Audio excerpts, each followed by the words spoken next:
Good afternoon. It's me, TK, your coach on the rocks, and welcome to another episode.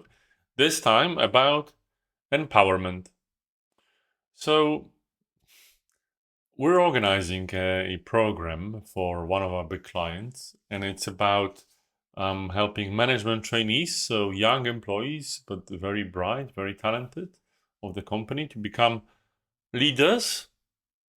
And we've been doing it for a couple of years now, and always there's a bit of a challenge, which is there's two worldviews colliding. On one hand, you've got the traditional perspective that these young people were taught, which is more in line with like situational leadership too, which basically says that when someone is inexperienced, they need more direct guidance from leaders, consultants, advisors, bosses, whoever you would actually say.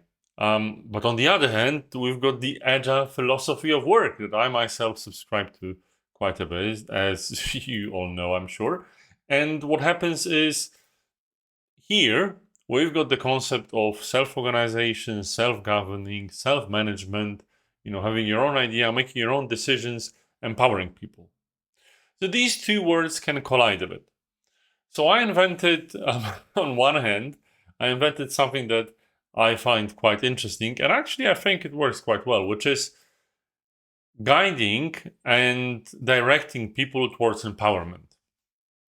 So Tobias Mayer said that true empowerment cannot be given, it can only be taken. You can only empower yourself, no one else can empower you. And I agree. But, when you have a situation where you've got a team of, inexperienced young people at the start of their career, bright as they are, they will look for approval. It's a bit unfortunate. I always tell them they shouldn't, but they still do. And there's like, a typical problem, a typical case. They're asking, if I'm the team facilitator, should I focus on the value adding tasks or should I more focus on facilitation more?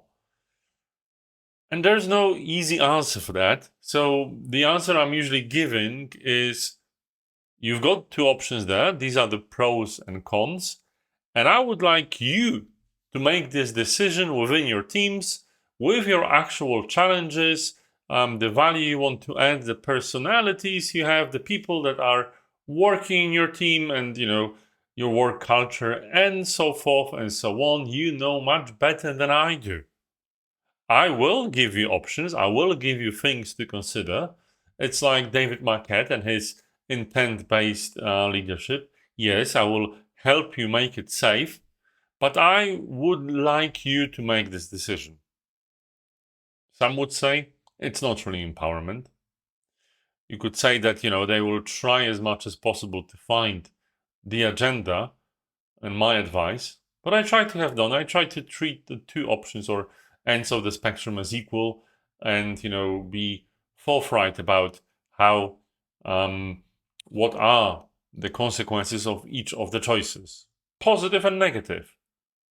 And you know what? The majority of people make their decisions and make the decisions that are actually best in their circumstances.